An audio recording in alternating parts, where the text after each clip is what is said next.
There's a rock alliance in Brazil.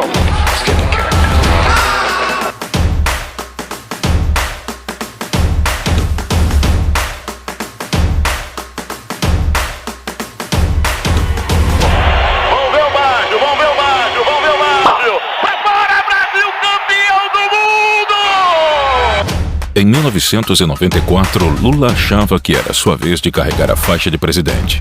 Mas ele não contava com o surgimento de um novo personagem na disputa. O governo conseguiu passar essa lei que disciplina a relação das dívidas dos estados. O que interessa é resolver o problema das pessoas. Legislação que levasse ao debate. Que trate dos grandes problemas dos pequenos. O Brasil estava preso em um ciclo inflacionário. O plano Collor havia fracassado e o vice que assumiu também não deu conta do recado. A consequência? Uma economia menos produtiva, com menos produtos disponíveis e com a mesma demanda de consumo. Peguei o último, né? O que eu posso fazer? Pelo menos um. A solução desses problemas estava em primeiro lugar como critério para definir o voto naquele ano.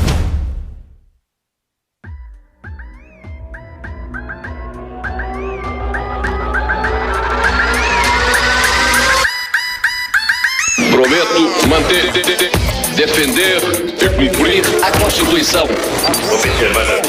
Promover o bem geral. E sustentar a integridade e a independência do Brasil.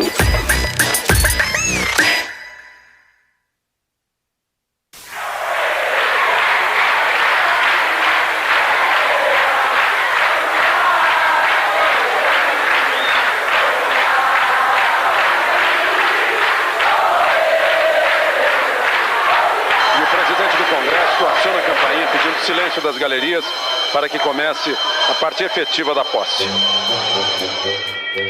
Prometo manter, defender e cumprir a Constituição, observar as leis, promover o bem geral do povo brasileiro, sustentar a união, a integridade e a independência do Brasil.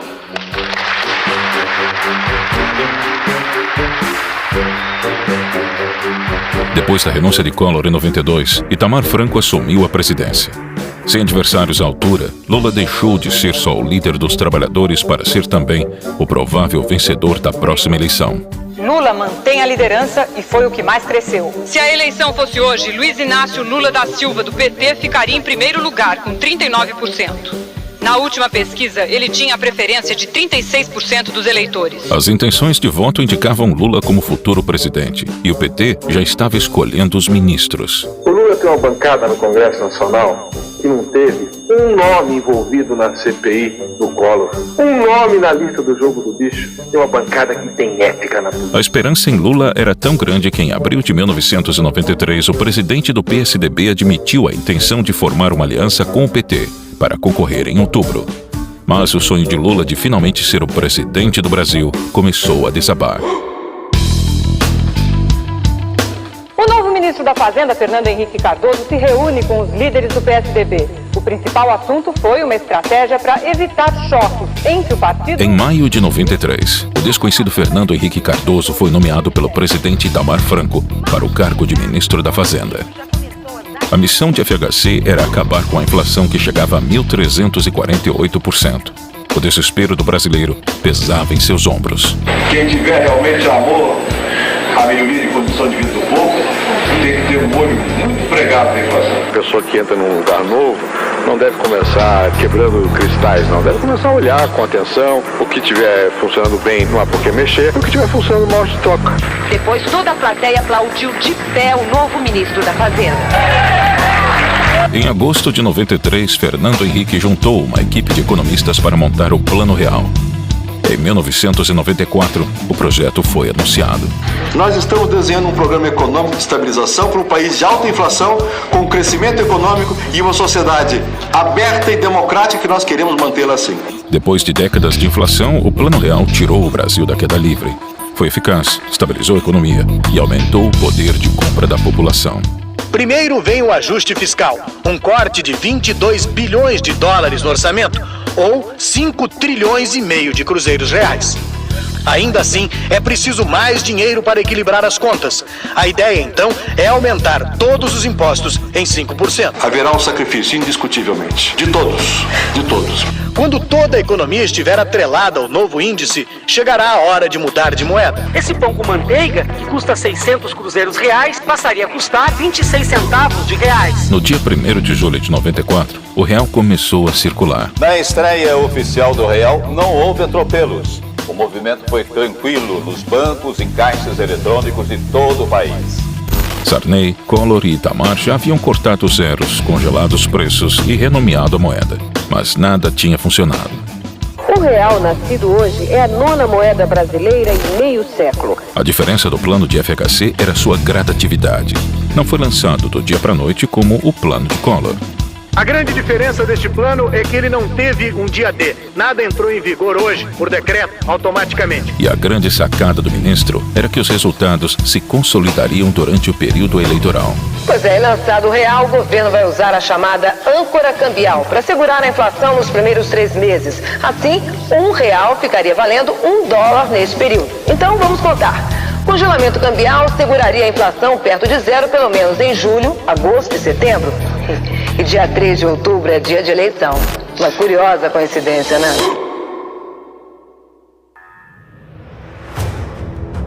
Eu quero ser um presidente que trate dos grandes problemas dos pequenos, mais humildes. Porque a maioria dos governos sempre tratava dos pequenos problemas dos grandes. Agora, conhecido pelos brasileiros, Fernando Henrique se demitiu do cargo de ministro para ser candidato à presidência pelo PSDB. Partido que 1 ano antes queria formar chapa com Lula. Eu vou ser presidente da República e de mãos dadas com o Tasso, nós vamos mudar o Brasil! Nós vamos mudar o Brasil! O sucesso do Plano Real tornou o FHC um forte concorrente na corrida eleitoral.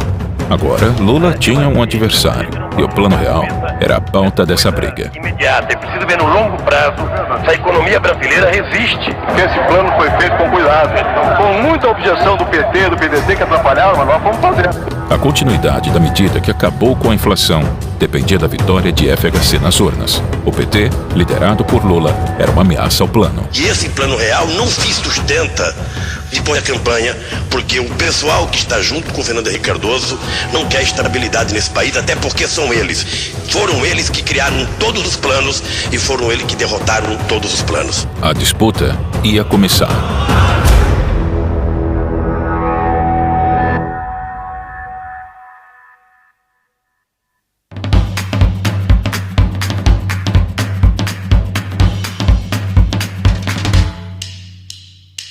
Cedo ou tarde, a morte se abaterá sobre cada um de nós e nenhum de nós poderá detê-la. O candidato sorteado para perguntar. Vamos lá, segura, me ajuda aí, por favor.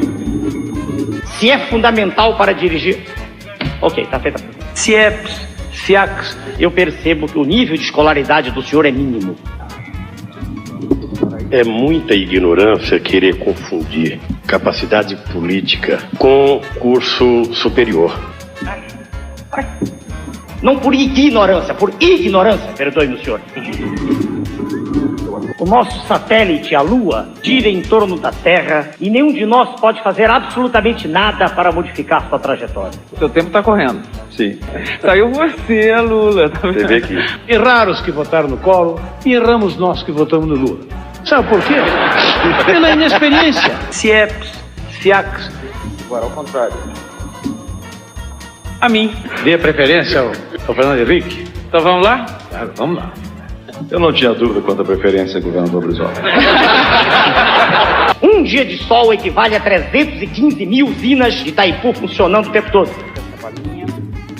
Risonho, amável, não briga com ninguém. Quer dizer, Já que ele foi tão amável em se referir a mim, eu fiquei até com a expectativa que no segundo turno ele vote em mim. Vamos lá. Opa. Existe um cancro fagedênico destruindo as entranhas da nação. A mídia foi bastante cruel comigo esses meses todos. Todos. Eu montava em cavalo, diziam que era Jack. Eu acho que é bom mesmo agora a gente dormir. Vamos lá. Em abril, Lula tinha cerca de 40% das intenções de votos, percentual que faria o petista vencedor da eleição em outubro. Em maio, o FHC formou alianças com PFL e PTB. Em junho, Bisol, vice de Lula, foi denunciado por corrupção em parceria com a então desconhecida Odebrecht. Aloysio Mercadante, um dos fundadores do partido, foi nomeado e salvou a candidatura de Lula. Em julho, Lula ainda era o líder nas pesquisas, mas sua vantagem não era mais a mesma. Queda de 5 pontos percentuais na diferença entre o candidato do PT, Luiz Inácio Lula da Silva, e Fernando Henrique Cardoso, do PSDB. Em agosto, o Plano Real dava resultado. O poder aquisitivo da população, que por anos foi destruído, finalmente aumentou. O jogo virou. Os preços não sobem mais com aquela velocidade de um Brasil de inflação de 40%. FHC passou a liderar as pesquisas com 45% das intenções de voto. Lula diminuiu para 23%. A minha candidatura lidera as pesquisas em todas as regiões do país. Era hora da crise no PSDB. O petista Chico Vigilante denunciou o candidato a vice de FHC, Guilherme Palmeira, por receber propina da empreiteira Sérvia. Marco Maciel, senador pelo PFL, foi nomeado no lugar de Palmeira e o escândalo não abalou a FHC. Com ampla vantagem nas pesquisas e a vitória de FHC quase certa, a última esperança de Lula surgiu em setembro. A saída do ministro Rubens Recupero surpreende o país. Fernando Henrique Cardoso fez questão de desvincular as declarações do ex-ministro Recupero com a candidatura dele. Na conversa, Recupero, um dos articuladores do Plano Real, disse que o plano foi usado como propaganda para beneficiar a candidatura de Fernando Henrique. Não tem nada a ver, isso é questão de governo.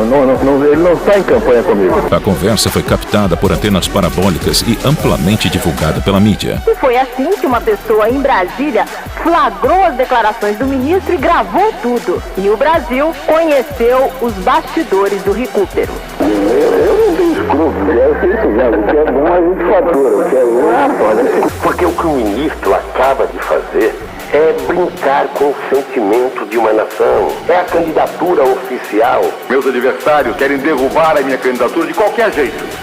2 dias depois, Recupero renunciou ao cargo. Quem o substituiu foi Ciro Gomes, na época filiado ao PSDB.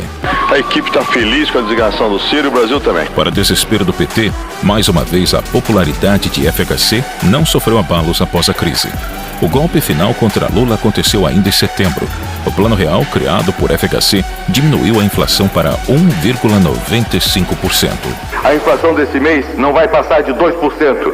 Eu desafio quem desminta isso. Quanto mais o Plano Real dava certo, mais FHC era desejado na presidência.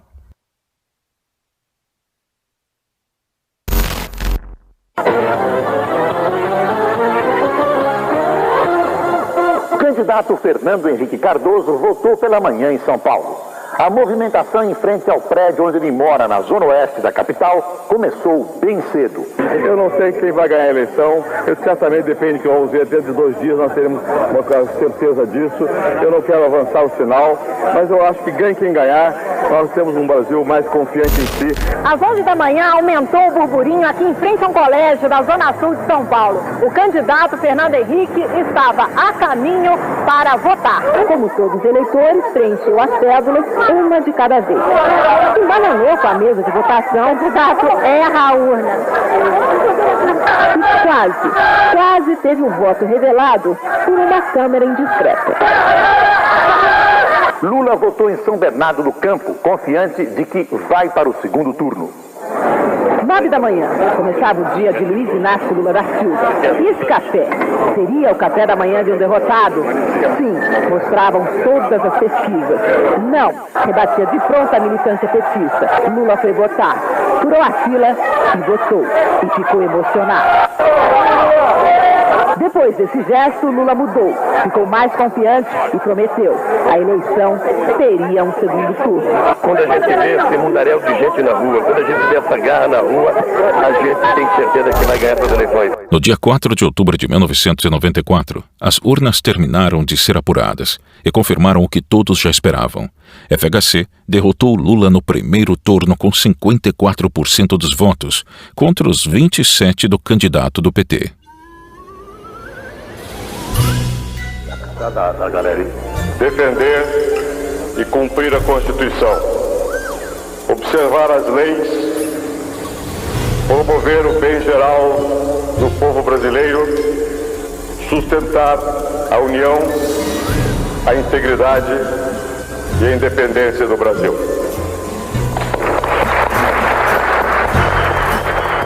No comando da nação, FHC deu continuidade ao Plano Real. Ele submeteu para aprovação do Congresso a desregulamentação de mercados, reforma administrativa e previdenciária, a privatização de estatais, da Telebrás e a da Vale do Rio Doce e a flexibilização das regras de contratação de trabalhadores. Em setembro de 1997, FHC conseguiu a aprovação da emenda constitucional que permitiria a própria reeleição em 98. O Congresso vai instalar a comissão especial que vai analisar a emenda da reeleição no próximo dia 15. Naquela época, o segundo mandato em sequência dos cargos executivos era proibido pela lei. Para um assunto polêmico, toda a cautela. O presidente da Câmara, deputado Luiz Eduardo Magalhães, teve um encontro reservado com o presidente Fernando Henrique no Palácio do Planalto. A oposição não deixou barato e acusou o governo de compra de votos para passar o projeto. A eleição de 1994 foi uma batalha entre um comunista e um social-democrata. Foi a disputa entre duas variações da esquerda, PT e PSDB. FHC e Lula ocuparam os holofotes como atores principais, e os dois saíram vencedores. Na prática, era o início do socialismo fabiano no Brasil. Se a eleição de 89 foi um circo, a de 94 foi uma peça de teatro.